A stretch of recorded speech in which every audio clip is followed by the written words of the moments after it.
내가 이것을 너희에게 이름은 너희로 실족하지 않게 하려 함이니 사람들이 너희를 출교할 뿐 아니라 때가 이르면 무릇 너희를 죽이는 자가 생각하기를 이것이 하나님을 섬기는 일이라 하리라. 그들이 이런 일을 할 것은 아버지와 나를 알지 못함이라. 예수님께서 제자들과 마지막 만찬을 하시고 제자들에게 권면하시는 내용이죠. 마지막 권면의 내용들을 우리가 보고 있습니다. 예수님께서 말씀을 하시는 이유는 제자들이 실족하지 않도록 하기 위해서입니다. 왜냐하면 앞으로 제자들은 예수님을 믿음으로 말미암아 핍박을 받게 됩니다. 핍박 때문에 실족할 수가 있거든요. 실족한다는 것은 예수님을 부인하는 것이고 또 극단적으로 보면 배교할 수도 있고요. 그리고 죄를 지을 수도 있습니다. 그래서 믿음을 잃지 않게 하기 위해서 예수님께서 미리 이 내용을 다 말씀해 주십니다. 나중에 유대인들이 제자들을 출교시킬 수도 있다라고 하는 겁니다. 단지 회당에서 쫓아내는 것뿐만 아니라 유대인의 공동체에서 배제시키는 거죠. 그러면 요즘으로 말하면 어떠한 경제생활, 사회생활을 제대로 할 수가 없습니다. 유대인들이 예수님을 믿는 제자들을 출교할 것이고 때가 이르면 너희를 죽이기까지 할 것이다 라고 하는 겁니다. 그러면서도 이것은 하나님을 섬기는 일이다. 하나님을 잘 믿기 때문에 우리가 너희들을 핍박하는 것이다. 그러니까 하나님을 섬기는 열정으로 핍박을 하니까 얼마나 크게 핍박을 하겠습니까?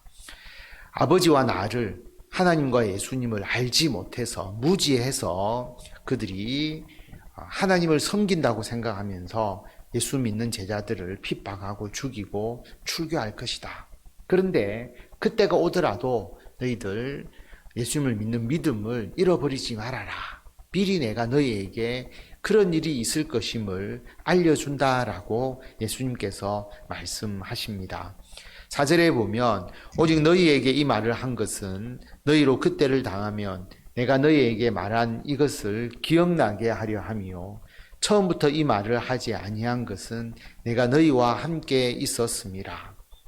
우리가 어떤 일이 일어날 때 예상을 하고 그 일이 일어나게 되면 대비할 수 있잖아요. 예수님께서 이렇게 말씀하셨구나. 그런데 그대로 일이 이루어졌네. 그러면 하나님의 뜻대로, 예수님의 뜻대로 이 모든 일이 이루어져 가고 있음을 알 수가 있으니까 훨씬 더 견디기가 쉽지 않습니까? 그래서 대비하고 견딜 수 있도록 예수님께서 미리 말씀을 하셨고, 그럼 처음부터 예수님께서 제자들을 택할 때부터 너희들이 앞으로 이런 핍박을 받을 것이다, 이런 어려움을 겪을 것이다 하는 것을 왜 말을 하지 아니하였느냐? 그때는 예수님께서 제자들과 함께 있었기 때문입니다. 그리고 그때는 타겟이 제자들이 아니라 예수님이었죠. 예수님이 핍박을 받았습니다. 그렇기 때문에 제자들에게는 이야기를 하지 않았고, 이때 이야기를 했다면 아마 제자들은 이해하지 못했을 것입니다. 정치적 메시아 예수 그리스도를 기다리고 있었고, 그런 줄 알고 예수님을 따랐기 때문에 처음에는 그들이 깨닫지 못했으니까 예수님께서 그들에게 말하지 아니하셨음을 알 수가 있습니다. 5절에 보면 지금 내가 나를 보내신 이에게로 가는데 너희 중에서 나더러 어디로 가는지 묻는 자가 없고 도리어 내가 이 말을 함으로 너희 마음에 근심이 가득하였도다. 예수님은 예수님을 보내신 하나님께로 다시 돌아가는 거죠. 그런데 제자들 중에서 나더러 어디로 가는지 묻는 자가 없고, 물론 앞에 보면 물은 때도 있습니다. 물은 적도 있었지만 예수님께서 하나님께로 돌아가는 진정한 의미를 깨닫지 못했기 때문에, 왜 하나님께로 가는지 그들은 알지 못했기 때문에 오히려 근심만 가득한 그런 상태입니다. 예수님이 하나님의 아들이시고 원래 있던 곳으로 돌아가는 것임에도 불구하고 그것에 대한 확실한 믿음이 없을 때는 그냥 예수님이 떠나시는 것만 생각하고 마음에 근심이 가득한 것이죠. 그래서 예수님께서 말씀하십니다. 7절에 보면 그러나 내가 너희에게 실상을 말하노니 내가 떠나가는 것이 너희에게 유익이라.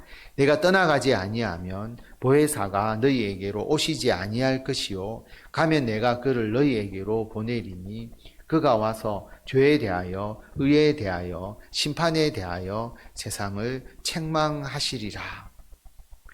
예수님께서 실상을 말한다, 진리를 말한다라고 하는 의미입니다.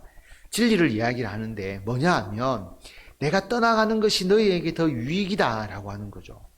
예수님이 떠나가시고 하나님의 나라로 가시고 보혜사가 너희에게로 오시는 것, 성령께서 너희에게로 오시는 것이 훨씬 더 좋다라고 하는 것입니다.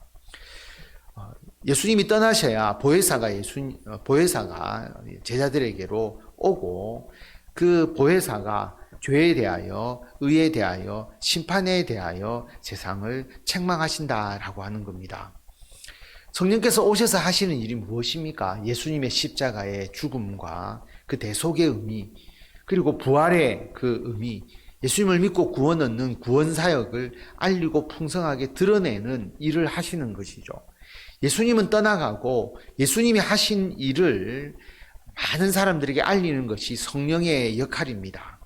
그리고 예수님은 인간의 몸으로 이 땅에 오셨기 때문에 시간과 어떤 장소의 제약을 받으시지만 성령은 그렇지 않잖아요. 그래서 모든 예수 믿는 사람들을 구원에 이르도록 인도해 주시는 역할을 감당하고 예수님을 전하고 예수님을 믿게 만드는 모든 역할을 하시기 때문에 내가 떠나고 성령이 오시는 것이 너희들에게 더 유익이다. 성령이 오셔서 죄에 대하여 의에 대하여 심판에 대하여서 세상을 책망할 것이다 라고 말씀합니다. 9절에 보면 죄에 대하여라 함은 그들이 나를 믿지 아니하며 의에 대하여라 함은 내가 아버지께로 가니 너희가 다시 나를 보지 못하며 심판에 대하여라 함은 이 세상 임금이 심판을 받았습니다. 죄에 대하여 세상을 책망하신다. 왜 책망하시느냐? 그들이 나를 믿지 않기 때문이다. 예수님을 믿지 않는 것이 죄입니다. 그러므로 그 죄에 대해서, 불순종에 대해서 책망하신다라고 하는 것이고요. 의에 대하여 책망하시는 것은 예수님께서 하나님께로 갑니다. 그러면 하나님께로 가는 예수 그리스도는 죄에 의해서 십자가에서 죽으신 것이 아니잖아요. 예수님의 죽음이 의라고 하는 거죠. 의로운 것입니다. 예수님은 어떠한 죄도 없으십니다. 하나님께로 예수님께서 가심으로써 그 의에 대해서 나타내시는 것입니다. 벌을 받는 게 아니다라고 하는 것이죠. 그래서 예수님이 하나님께로 가시는 그것을 통해서 예수님이 가지신 완전한 의, 이 땅에서 행하신 의를 나타내시는 것이고요. 반면에 그러면 예수님을 대적한 자는 어떻게 되겠습니까? 의롭지 않게 되는 것이죠. 그래서 그에 대해서 심판받게 되는 겁니다. 심판에 대하여라 하면 이 세상 임금이 심판을 받았다. 이 세상 임금은 사탄을 의미하는 것이고요. 예수님의 십자가의 죽음과 그리고 예수님의 부활로 세상 임금, 사탄의 세력은 심판을 받는다라고 하는 것이고 이미 받은 것이죠. 예수님의 승리, 예수 믿는 사람들의 승리를 말씀해 주십니다. 12절에 보면 내가 아직도 너희에게 이를 것이 많으나 지금은 너희가 감당하지 못하리라. 그러나 진리의 성령이 오시면 그가 너희를 모든 진리 가운데로 인도하시리니 그가 스스로 말하지 않고 오직 들은 것을 말하며 장래 일을 너희에게 알리시리라. 우리가 자녀들에게 앞으로 일어날 일들, 너희들이 성인이 되었을 때 또는 시집가지 않은 우리 딸들에게 시집가면 이런 일들이 있다. 아무리 이야기를 해도 자기가 경험하지 않으면 사실은 미리 말해준다고 다 이해하는 게 아니지 않습니까? 예수님께서 제자들에게 가르쳐주고 싶은 일이 얼마나 많겠습니까? 이제 떠나셔야 되는데. 그러므로 내가 아직도 너희에게 이를 것이 많지만 다 이야기를 한다고 해도 너희가 지금은 감당하지 못할 것이다. 그러나 진리의 성령이 오시면 그들이 예수님의 십자가의 죽음과 부활을 목격하고 그리고 승천을 목격하고 그 다음에 진리의 성령이 오셔서 제자들을 모든 진리 가운데로 인도하실 것이다. 진리의 성령은 스스로 말하지 않고 들은 것을 말하고 장래의 일을 너희에게 알리신다.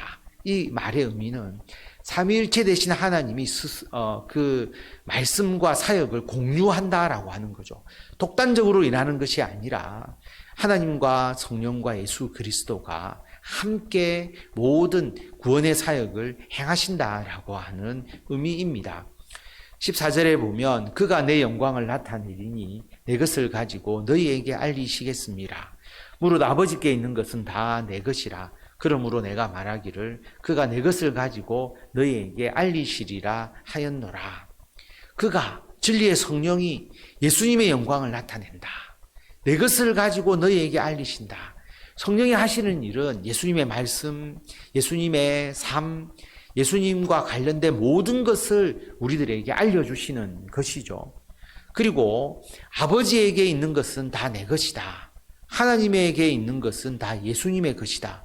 뿐만 아니라 17장 10절에 보면 내 것은 다 아버지의 것이요 아버지의 것은 내 것이온데 내가 그들로 말미암아 영광을 받았나이다. 내 것은 아버지의 것, 아버지의 것은 내 것. 예수님과 하나님과의 관계가 그렇거든요. 그러니까 하나님의 것과 예수님의 것, 이것을 가지고 성령께서 너희에게 알리시는 겁니다. 그러므로 삼위일체 되신 하나님이 제자들을 통한 구원과 복음 전파의 사역을 함께 행하시는 것이죠.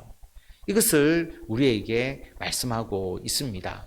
오늘 우리 요한복음 16장 1절에서 15절 말씀을 통하여서 앞으로 고난이 있을 것이다. 출교나 또는 죽임을 당하기까지 그들에게 핍박이 있을 것이다. 이것은 우리들에게도 해당이 되는 일이죠. 우리가 살아가면서 이러한 어려움을 겪을 수도 있지만 예수님은 우리가 이 모든 핍박을 이겨내고 궁극적으로 승리하도록 주님께서 역사해 주십니다. 예수님이 그 길을 가셨고요. 그래서 우리가 예수님을 믿는 믿음으로 이 모든 핍박과 또 어려움들을 이겨내고 우리들의 믿음을 지켜야 한다라고 하는 겁니다. 이미 우리가 승리한 거죠. 예수님께서 이 세상의 죄에 대해서 심판하시고 예수님의 그 의로움을 나타내 주셨고 이미 사탄의 세력은 심판을 받았다라고 하는 겁니다.